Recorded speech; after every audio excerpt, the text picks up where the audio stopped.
tinua guys. So, yan ang tinua natin guys. Tapos ito naman yung ayan. Ayan guys, napit na rin yan. Ito yung sabaw natin guys. Tikman natin guys kung masarap na ba yung sabaw. Sarap.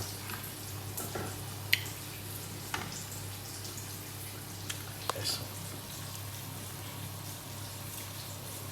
Yes na yan guys.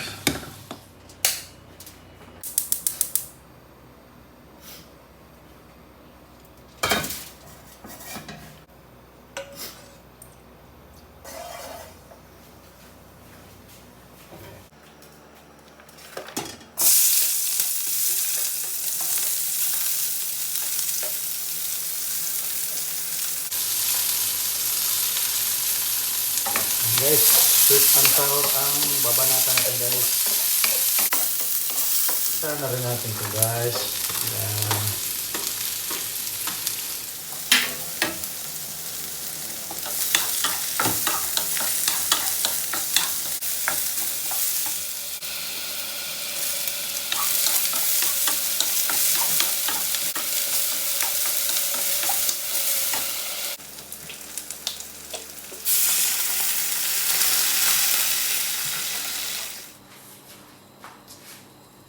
Powder.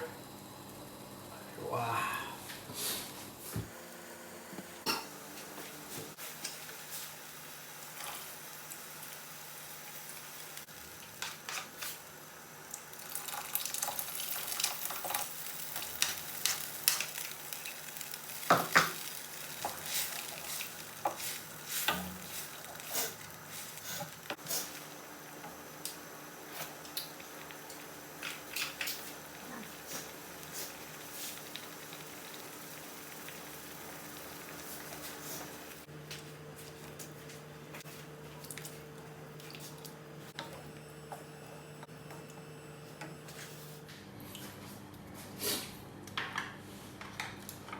Ilagay muna natin dito guys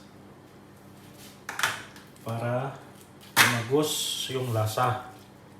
Yan. Ano lang yan guys, palasahin natin. Tapos yan. Para manuot sa loob ng isda.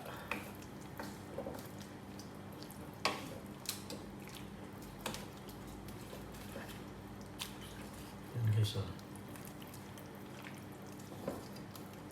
tapos ang gagawin natin guys ay ilipat natin siya ngayon dito yung isda. Ang ano ko lang doon guys, purpose para pumasok yung lasa. Ano, sakto lang, medyo malaki. Tapos yung isa naman guys, ito. Yan. Yan guys, oh. Ang laki oh.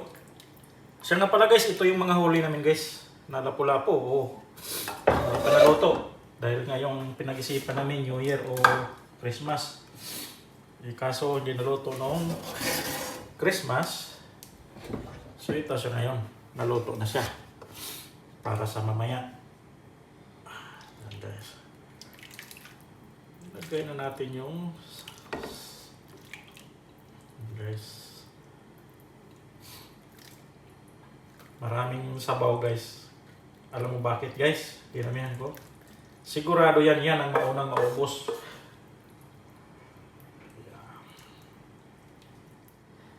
Yan guys, so sarap kasi isda, walang hindi ka maumay.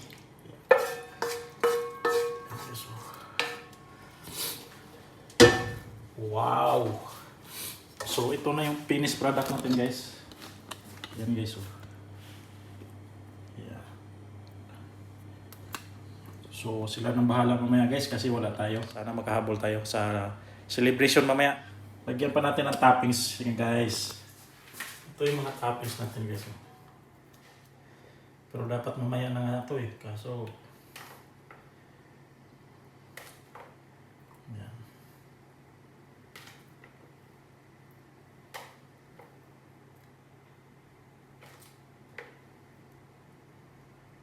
Yan guys. So, sarap niyan guys. Oh. Oh. Oh. Wow. May design pa yan guys. O, tingnan mo guys. O. Lagyan natin ng design guys. Yan guys. O. Design lang yan guys. Kunyari lang yan. Yan guys. O. Yan guys. O.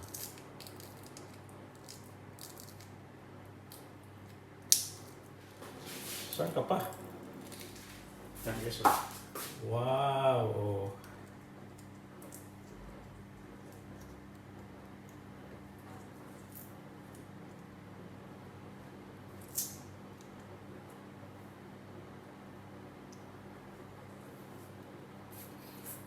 Wow! Ganda! So ayan na guys, oh, ang mga design natin. So ayan guys, sana nagustuhan yung pagluluto natin ng sweet and sour at saka yung piniritong isda at saka tinula. Na ito na yun guys. Ayan guys. Oh. Wow.